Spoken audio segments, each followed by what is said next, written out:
Hi all, Carly here. For our Minisode this week, we've got one very tender fic and two smutty fics sent in by three very brave and very talented podfic narrators. First up is something tender for you. Cold Feet by remreader is rated for general audiences and is very wholesomely read by PilotPirate. Have a listen. Podfic of Cold Feet by remreader. That's R-E-M reader, all lowercase. There are no archive warnings and the fic is rated general audiences. Here's the author's summary.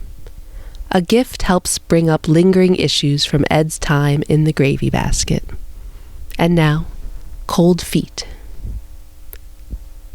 The socks are purple, a bright, beautiful shade and ridiculously soft to boot. Steed had spent weeks working on them, knitting and unraveling and knitting again. He'd gotten a few lessons from wee John the last time the Revenge came for a visit, and in typical Steed fashion had jumped right in with socks as his first project, the lunatic. And yeah, maybe they are a bit shapeless and knobbly, but they fit snug and cozy on Ed's feet, which is all that really matters, and they really are quite fantastically purple. Ed loves them. He also can't help feeling a little bit suspicious of them. There's something complicated about the way Steed is watching him flex his feet and wiggle his toes as he tries them out, a sort of hovery, anxious vibe that feels different from the usual "so do you like it" nerves he'd expect to accompany this kind of handmade gift-giving. And it's not just the socks is the thing. It's the fact that Ed's never once fallen asleep on the couch without waking up to find that Steed had draped a blanket over his legs and made sure it was tucked in carefully around his feet, no matter how awkwardly sprawled out they were. It's the way Steed always scoots just close enough when they're reading together for Ed to tuck his toes under Steed's thigh. And these aren't bad things. Ed's not complaining. They're pretty fucking great, actually, but still, a pattern is emerging and Ed isn't quite sure what to make of it. There's shenanigans afoot. Okay, what's going on here? The socks, all the foot stuff. Is this about that time I stuck my foot under your nightgown and made you jump out of bed? Because that was just for a laugh. I had to have it out of the covers for ages for that to work. I don't have, like, chronic frozen toe syndrome or whatever. What? No, of course not. I mean, of course you don't. I don't think that. Steed laughs nervously and then launches into a complete non sequitur of an explanation about all the different wool blends available at the shop in town and how he picked out this yarn specifically for Ed because it's the finest something or another from a variety of sheep that's so special it's probably fucking magic. And doesn't it hold the color so well? And Ed would normally be hanging on to every meandering word of this if it weren't for the fact that Steed is so very blatantly deflecting.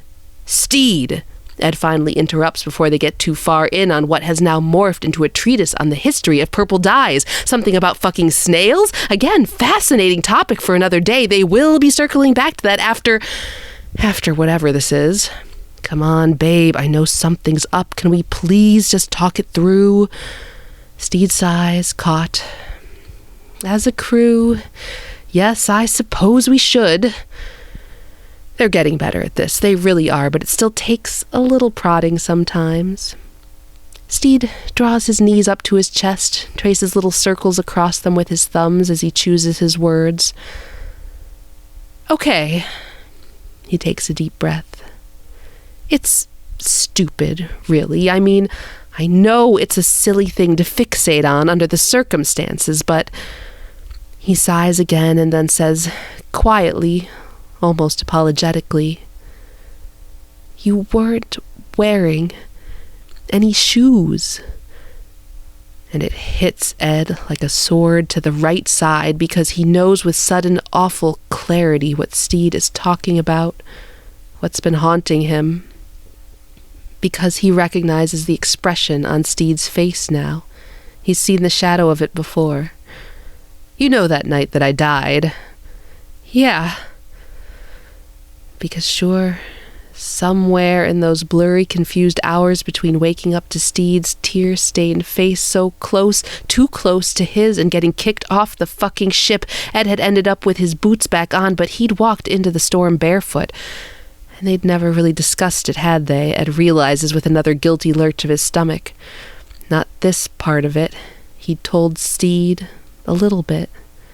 That golden morning, after their first night together, told him about being saved by a mermaid that was sweet and sparkly and so perfectly Steed. That was a good memory, despite the context. But they'd never talked about what it was like to be Steed in that moment, the real Steed. Ed tries to imagine it as Steed haltingly, shakily describes getting that first glimpse of Ed lying there at the bottom of the stairs, all alone in the damp, dark hold, his bare feet the only identifiable part of him clearly visible in the gloom.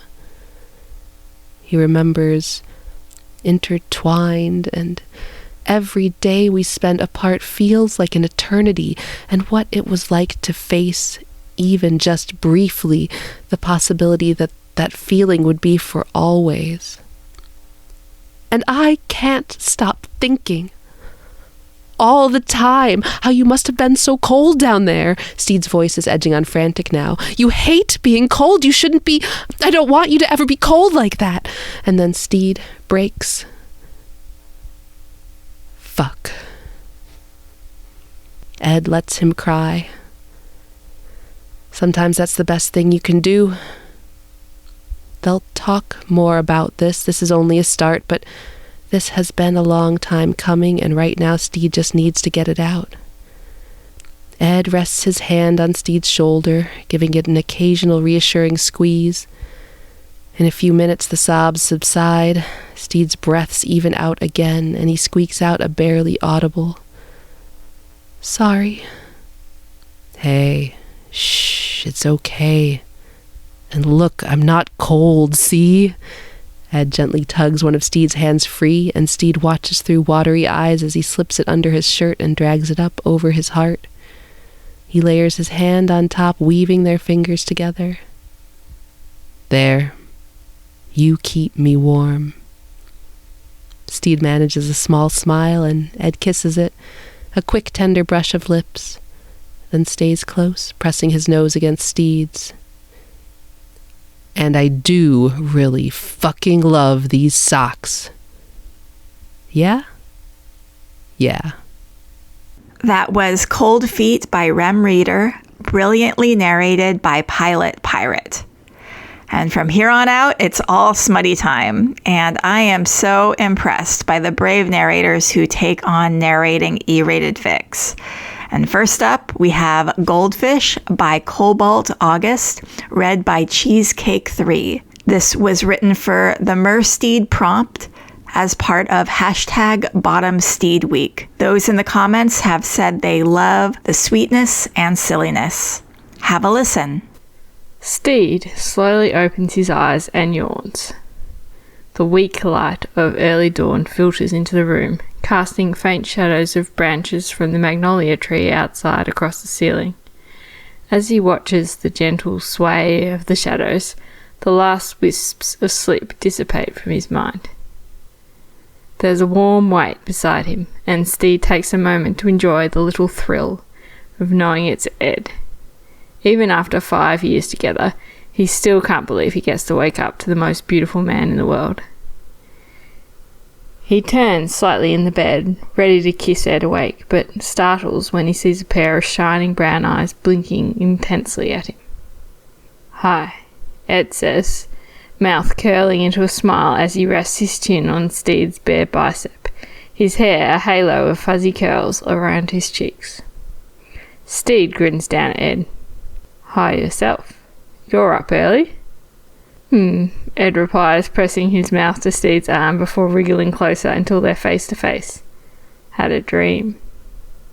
Slipping his hand beneath the sheets, Steed finds Ed's hip and rests his fingers on the warm stretch of bare skin. It's been unseasonably hot for April, and they'd fallen asleep naked, too warm to even wear underwear to bed. A bad dream? Good and bad. Dreamt I was drowning. Steed's fingers tighten on Ed's hip. That's awful. Ed gives a small shrug. Yeah, but you saved me. You were a mermaid. Steed raises his eyebrows. Really? How did I look? Ed's eyes light up. Real fucking cool. You had a big tail. Steed smiles. That does sound cool. What colour was it? Wait, let me guess. Gold? Or maybe silver? Pausing, he tries to imagine himself with a scaly fishtail. Actually, I don't think silver's a good colour with my skin tone. Maybe emerald green? Orange. Steed wrinkles his nose. Really? Never thought of myself as an orange sort of person? Ed grins, eyes crinkling. Yeah, you look like one of those goldfish you get in a bag at the fun fair. Huh. That doesn't sound quite as cool as Ed seems to believe. But you looked beautiful, Ed quickly adds. I did? Yeah, and pretty hot. You had the pointy thing, the big fork, what's it called? Ed clicks his fingers as he thinks, his eyes screwed shut in concentration. A fondant. Tried it. That's what I said. You said fondant. Ed frowns. What's that then? It's used to decorate cakes. Tastes like sugary plastic. Ed pulls a face. Gross. Steed's mouth twitches into a smile. Yes, it is. That's why we had buttercream on our wedding cake. Now that was fucking tasty. A dreamy look passes over Ed's face. Steed has a few slices tucked away in the freezer for them to eat on their upcoming first anniversary. Tell me more about Mermaid Me. Ed blinks. Oh, right, yeah, you had your top off. Guess there's no need for shirts underwater.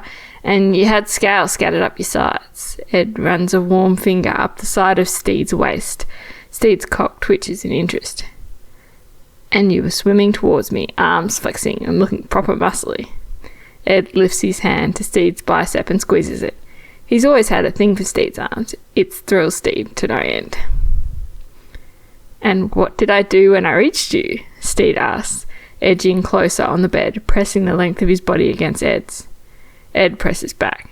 His cock brushes Steed, half hard already. You leaned close, he whispers, mouth barely an inch from Steed. And you kissed me. Oh, Steed says, feeling a soft tingle of arousal meandering down his spine. Ed's lips are so close, and he can practically taste them. He moves to close the gap, but pauses. Wait, how are you breathing underwater? Ed snorts and pulls back. It's a dream, man. There's no logic to it. You're right. I'm sorry. Carry on. Ed leans close again. You kissed me and started pulling at my shirt. Ed's hand finds Steed's stomach, and I ran my hand down your body until I reached the top of your scales. His hand trails lower, brushing through the first wisps of hair beneath Steed's belly button. And then, Steed asks, his breath shaky as Ed's fingers move lower. Then a garbage truck woke me. Steed rolls his eyes and flops onto his back. Ed chuckles. Sorry, love, did you want me to just make up the rest? Yes, actually, Steed says, pouting at the ceiling. I was very much enjoying the fantasy of it all. Ed scoots out from under the sheets and straddles Steed. Steed gasps, his thoughts scattering as Ed presses down, just a thin sheet keeping his now fully hard dick from rubbing against Steed's equally interested cock. Not much else we could have done apart from kiss, Ed says, slowly rolling his hips. Steed grunts, his cock throbbing against Ed's. Maybe a blowjob, but it would have been pretty weird underwater. Steed agrees. I could do that now if you like. Ed stills his hips. What, while pretending you're a mermaid? Nah, I mean in general, but now that you mention it, do you want me to pretend? Ed's eyes flash. Yeah, maybe, but we gotta do it properly. Tie your legs up. Steed cocks his eyebrow. Could use a belt or two, Ed continues. We'll pretend you're stranded and I'll rescue you. Then you can thank me with your mermaid mouth.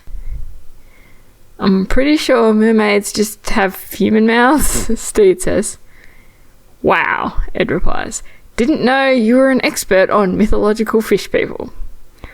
I'm not. I'm just assuming that's the case based on the fact that their top half is usually portrayed as human. Ed's mouth twitches, eyes dancing.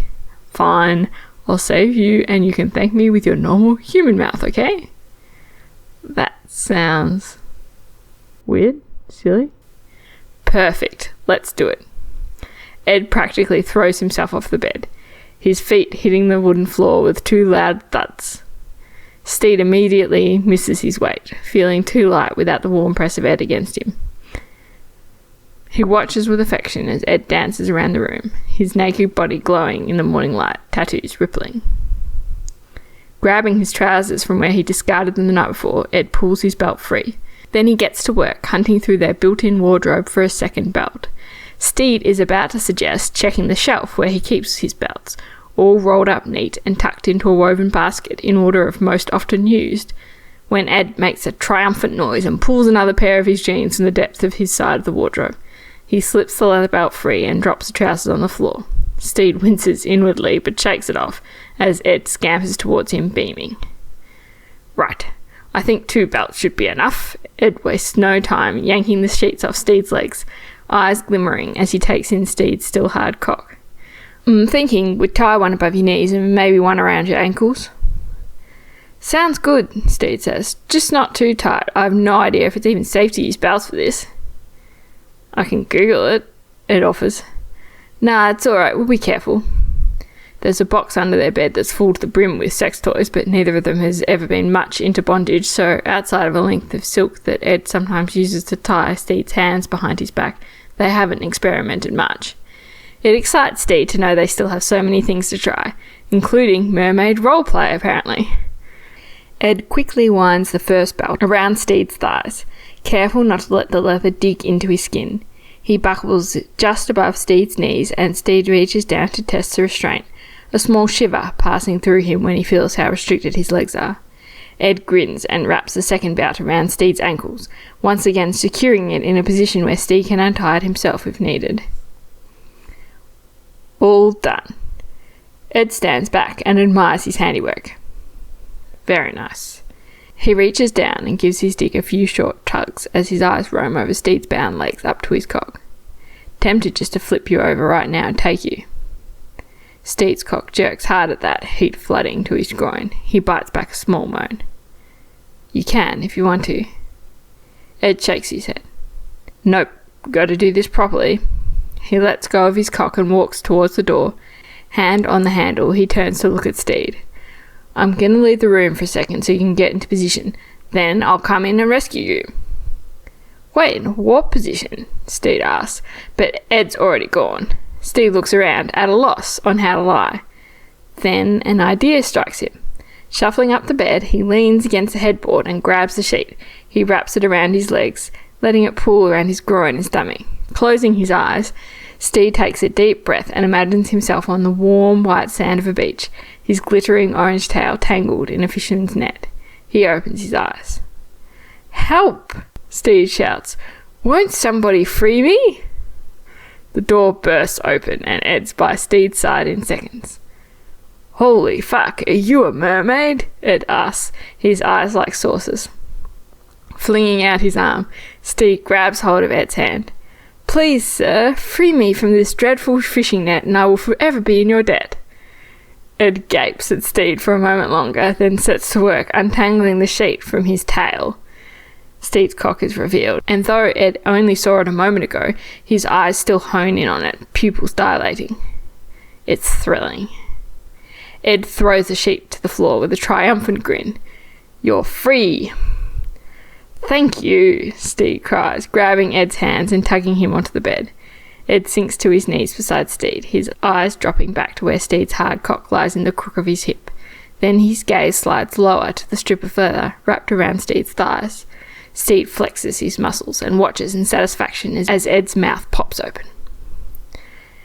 How can I ever repay you for your kindness? Steed asks, fluttering his eyelashes at Ed.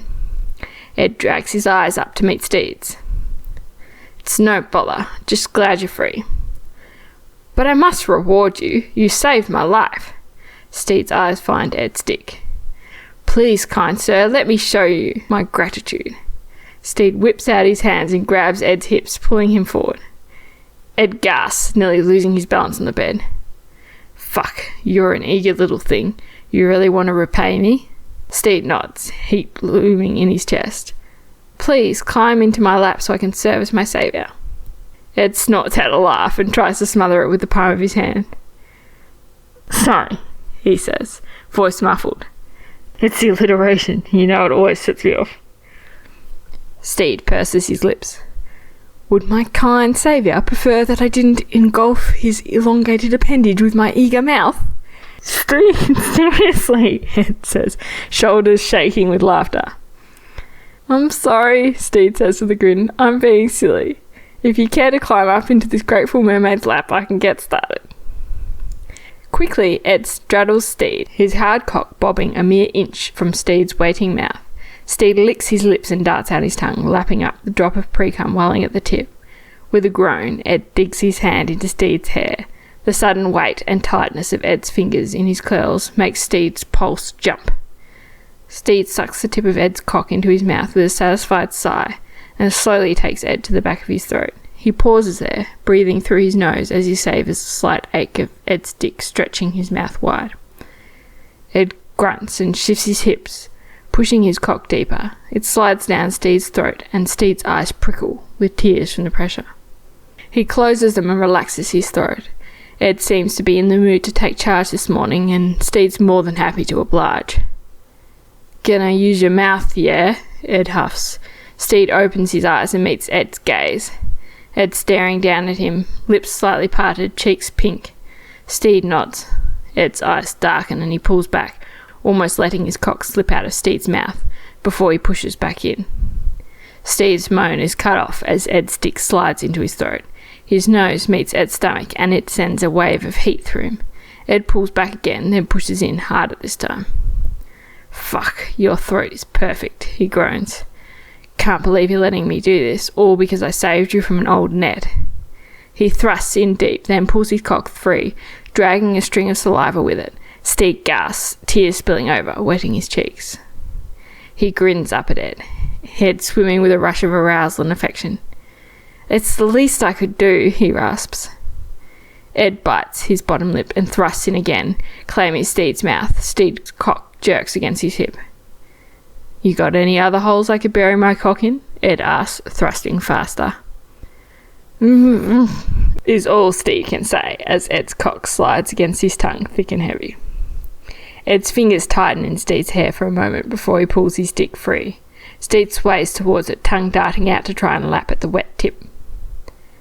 "Answer my question properly," Ed says, eyes bright as they rake over Steed's face. He tugs Steed's hair, sending a spike of arousal through him. "Yes," Steed gasps, "I have somewhere else you can use, but you'll have to turn me over." Ed grins, climbs off Steed and seizes his hips, dragging him down the bed.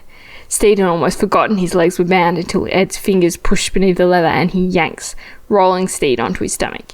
He lets out a small yelp as he's manhandled into position. "You okay?" Ed asks. "Tip-top, just give me a moment."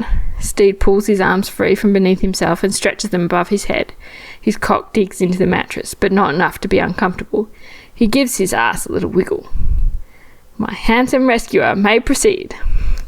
Ed chuckles and reaches past Steed to grab 2 pillows. He helps Steed lift his hips enough to shove them beneath. The new position leaves Steed feeling exposed, his ass sticking up in the air, giving Ed perfect access.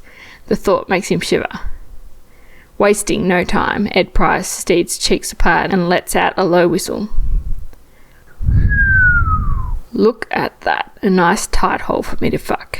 This really is my lucky day." Steed groans and rocks his hips, his cock throbbing at Ed's words. "It's all yours, do as you please with it." "Oh, I will." The bed dips as Ed shuffles closer to the bedside drawers. A moment later, Steed hears the snap of a lid. Ed spreads Steed's cheeks again with one hand, and cool liquid drips against his opening. Steed's breath hitches, and he tries to part his thighs, but the belt keeps them firmly together. A warm finger trails over his hole and then slowly breaches him, pushing in until it settles deep inside. Steed's sighs heap washing through him at the familiar feeling. "You're so tight," Ed remarks, pumping his finger into Steed. "Not sure if my cock is gonna fit." Another finger joins the first, and Steed gasps as he's stretched wider. "I can take it," he huffs out. Ed twists his fingers and angles them down, brushing against Steed's prostate. His body shudders with a sudden bloom of pleasure. "Taken a lot of cocks, have you?" Ed asks, working his fingers over the little bundle of nerves inside Steed. "Maybe you tangled yourself up in that net just so you could offer your holes up for the first man to wander by." "No," Steed gasps. "I'd never do something so devious." "I don't believe you."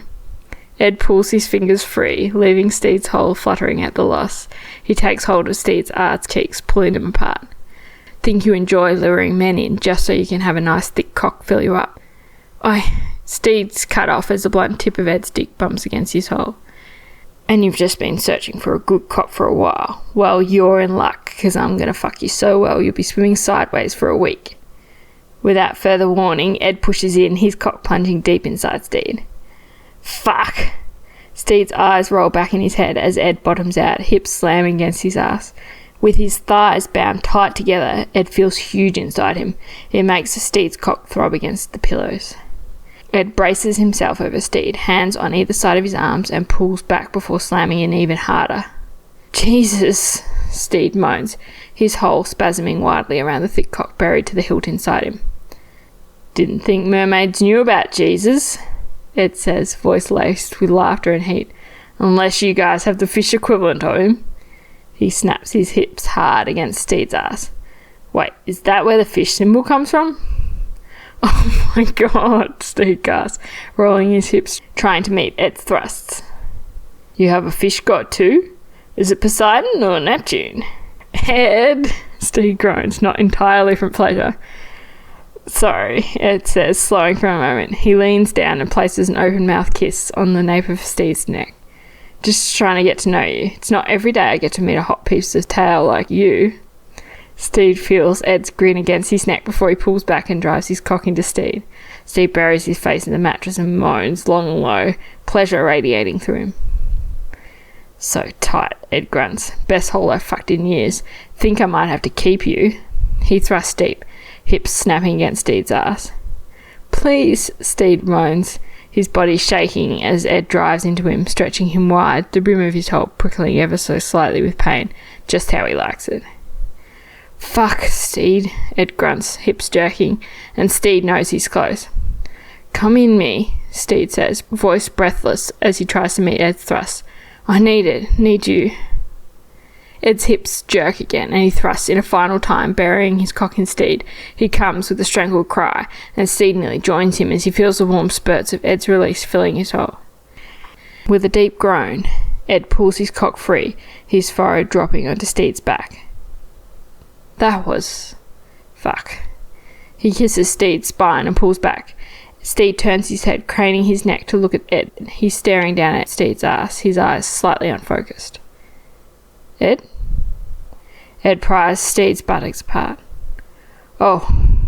Steed's cock jumps beneath him. Ed eases 2 fingers into Steed's sensitive hole. "Oh." Steed's eyes flick shut. Ed's fingers are hot inside him and he groans softly.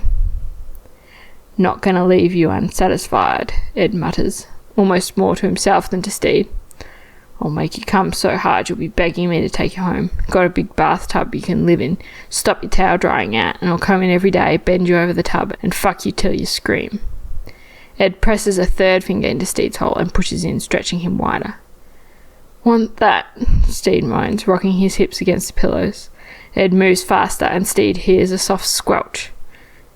"Can you feel that?" Ed murmurs. "Feel me using my cum to get you off?" "Fuck," Steed groans. He feels a trickle of liquid slip from his hole and drip down his perineum. "Whoops, don't want any going to waste." Ed pulls his fingers free and scoops up the cum before sliding all 3 fingers back into Steed. The sensation sends a jolt of pleasure through Steed as his hips speed up, cock ratting against the pillows. "Come for me," Ed breathes.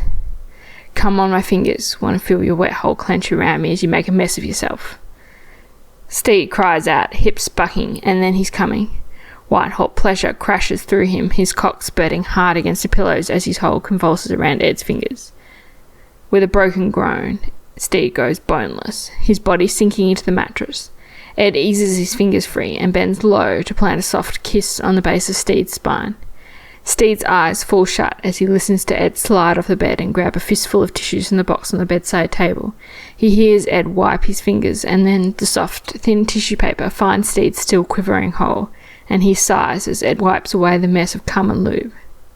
A moment later, Ed takes hold of Steed's hips and carefully rolls him onto his back. Just to take the belts off, Ed murmurs as Steed blinks blearily up at him. The belt around the ankles is the first to go, Ed unwinding the leather with quick, deft movements. His hands skate up Steed's legs, and the belt around his thighs tightens for a moment before his legs are free. Steed lets his legs fall open so Ed can slide up between them. Pressing Steed into the mattress, Ed's mouth finds Steed's, kissing him slowly, his tongue tracing the seam of his lips and dipping inside when Steed opens his mouth. Steed groans softly, the weight of Ed on top of him and the slick slide of his tongue and lips nothing short of hedonistic. After a long moment, Ed breaks the kiss and rolls off Steed, nuzzling into his side. "Was that okay?" he asks, kissing Steed's shoulder. Steed chuckles. "More than okay." "Good." Ed kisses his shoulder again. "Should probably get some proper bondage gear if you want to do that again sometime." Steed smiles down at Ed. "Absolutely. Let's do some research on it later." "Awesome." They lie in silence for a few moments, the heat of the morning sun warming their naked bodies. "Hey, Steed." "Yes, Ed?" "What do you call it when you go down on a mermaid without protection?" Steed cracks an eye. "I've no idea. Enlighten me." "Sashimi." Steed frowns. "Why would it be called that?" "'Cause you're eating raw fish." Steed groans and shoves Ed, who bursts into giggles. Steed joins him and they cling to each other, bodies racked with laughter. When they finally calm down, they snuggle closer, limbs tangled together. Steed lets out a contented sigh and closes his eyes. He should really get up and strip the sheets, maybe even throw the pillows into the washing machine with them. But for now, he's going to lie in bed and let himself savour the sweet ache of a fantastic, if slightly strange, fuck with his husband by his side. That was Goldfish by ColbaltAugust, read by Cheesecake3. Next up is Do It For Me by SeamRipper99, read by BelC. This is another E-rated fic. The summary reads, "The crew survives a battle by the skin of their teeth, and Izzy has feelings about it." Ed follows Izzy into his cabin for a debrief. The commenters praise the angst in this fic. Have a listen. "Right," Blackbeard shouted as he clapped his hands, calling his crew to attention. "That was a close one. Lot of shit went sideways, but you all held it together. Double rum rations for all of you." This was not a sufficient reward for what the crew just survived. Izzy knew it. The crew were insulted by it. Nonetheless, they gave a few half-hearted cheers. Blackbeard frowned slightly, and Izzy knew what he needed to do. "Your captain has shown his appreciation, and this is a thanks he gets," Izzy shouted. He could feel himself growing hoarse as he railed at them. Of course they're not happy. They survived by sheer dumb luck. Rum doesn't mean anything when you've come so close to death. Get on your fucking feet and thank Blackbeard, or it's the whip for you. The crew leapt to their feet with uproarious applause. Blackbeard smiled and waved, the image of a magnanimous leader. Edward looked pleased, as he thought. Maybe he oversold it this time, but he must be doing something right. He's done his job putting the fear of God into them. Or maybe they're just faking it, like Izzy does. Once Blackbeard felt like his crew had honored his charity enough, Izzy retreated to his quarters. As soon as the door closed behind him, Izzy let go. The shakes he had stifled, the panicked breaths he held, every bit of fear from the battle made itself known. He collapsed onto his cot, flecks of blood and sweat spotting the well-worn canvas. Fuck me, Blackbeard hollered as he ducked into Izzy's room. That was alright, wasn't it, Iz? Not now, Edward. Izzy made no attempt to look him in the face. His body hurt too much to move. Oh, what's the matter, eh? A bit too much for you out there? Blackbeard sat himself on the corner of Izzy's cot. Come on, you. We've dealt with worse. Izzy forced himself up on his elbows, turning to try and face Edward. For once, he didn't want to face him. It hurt too much to see how unaffected he was. Ed, are you going to say anything about what I did for you? Edward bristled a bit. What you did for me? You did what we do. You were loyal to your captain above all. Izzy stared at nothing in particular to keep his gaze away from Edward. He couldn't help but see the explosions, the cannon fire, how he leapt in front of his captain when 3 men were firing at him. 3 muskets were aimed at Blackbeard, but Izzy shoved him out of the way. They managed to survive with minor scrapes by some miracle. Look, mate, Blackbeard began. Izzy recognized the dismissive tone and turned away again. Izzy, Blackbeard gasped. Are you angry? Are you angry? With me? Izzy's lip twitched into a curl for just a moment. He took a deep breath. No, Captain, I am not angry. That's a fucking lie, Blackbeard exclaimed, playful in the way Izzy hated to love. Come on, Iz. Let me make it up to you, eh? No, thank you, sir. Blackbeard rose to his feet. All right, mate, if that's how you feel. Desperate, Izzy dove in front of his captain to block the door. What did you have in mind, Blackbeard? He hated that little stammer that always betrayed him when he was feeling small. Ed grinned in the way that made Izzy's stomach tighten. That devilish grin. That irresistible grin. Ed leaned forward and caressed Izzy's cheek. Izzy felt the over-eager desire flexing in his chest already. He stifled a gasp. Ed was leaning closer. Closer. Izzy closed his eyes, and their lips met. Izzy let out a ragged sigh before wrapping his arms around Ed and kissing him with ravenous desperation. He felt a smile on Ed's lips as he entwined his gloved hand into the long hair at the nape of his neck. Ed mirrored the motion, holding Izzy's face to his. You want this, Izzy? God, yes. Yes, Captain. Good dog, Ed rasped, pushing Izzy against the closed door of his quarters.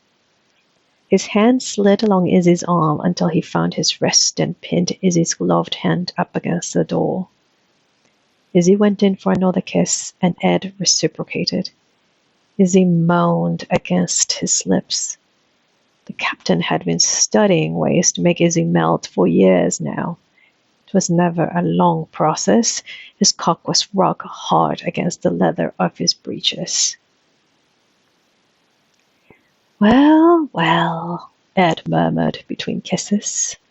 He slipped a hand down Izzy's waistband and took his cock in hand. What have we here? Izzy could barely stand it. For fuck's sake, Edward, just do it already. Ed grinned. Aye, sir. Izzy's heart was hammering against his ribs as Ed knelt down. He looked up at Izzy with those fucking gorgeous brown eyes. You deserve to be treated right, Izzy. With a graceful and practiced move, Ed freed Izzy's cock from the leather of his trousers and took it all the way into his mouth. Fuck, Izzy hissed. Fuck, baby, that feels so good. Ed didn't like to be called baby, but he didn't seem to notice this time. How's this? Ed whispered.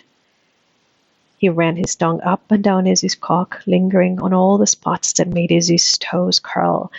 He would pause every so often to meet Izzy's eyes, in a manner more clinical than intimate. You like that? Izzy felt himself growing harder at the words. Yes. Yes, yes, my captain. Ed worked him wordlessly for what felt like hours. His mouth was perfect. His technique was perfected. Izzy laced his fingers into Ed's long, flowing hair. He knew better than to try and guide Ed's stroke, but having a grip on the steering wheel gave him a much-needed sense of power. Come for me, Mr. Hans. That's an order. The word snapped Izzy out of his fantasies. That's an order. Those words had preceded some of the worst moments of Izzy's life. The room spun as the memories flooded in around him. The lust, the pain, the fear, thickening the air, making it hard to breathe. Blackbeard throws round his orders, and Izzy obeys, and Izzy inevitably suffers. You don't love me, Izzy gasped. You don't love me the way I love you. Oh, shut up, Ed breathed, taking Izzy's throbbing cock all the way into his throat. Izzy let out a cry and allowed himself to rip at Ed's hair as he came. The climax quaked through him from head to toe. He shuddered and felt a single tear fall from his eye. Fucking hell, Izzy, Blackbeard hissed, spitting cum onto the deck. He rubbed at the tender spot on his scalp. That hurt, you little fucker. Ed climbed to his feet with a slight groan. The illusion was shattered. A captain and his dog once more, instead of the entangled lovers Izzy longed to believe they could be. Izzy sighed, wiping the tear away. Ed shook his head, glaring at Izzy as he rushed away before Izzy could compose himself. Yes, it hurts, he thought. How does it feel? I hope you enjoyed Do It For Me by Seam Ripper 99, read by BelC. If you enjoyed these fics, please head to the link in the show notes where you can give the authors and narrators a comment and a kudos. If you'd like to narrate something for this podcast, please do that. Just get the author's permission first, then record it and send the audio file to ourflagmeansfanfiction@gmail.com and we'll put it up on the pod. And if you'd like to listen to more podfics, check out the link to the podfic database in the show notes. There's literally thousands of hours of narrated fanfiction for your listening pleasure. And if you'd like to show the world that there's still an audience for our flag-related content, give this podcast a rating and a review. It really makes a difference. Follow us on Instagram at ourflagmeansfanfiction, all one word. And until next time, do creations, be cringe, commit crime. Bye!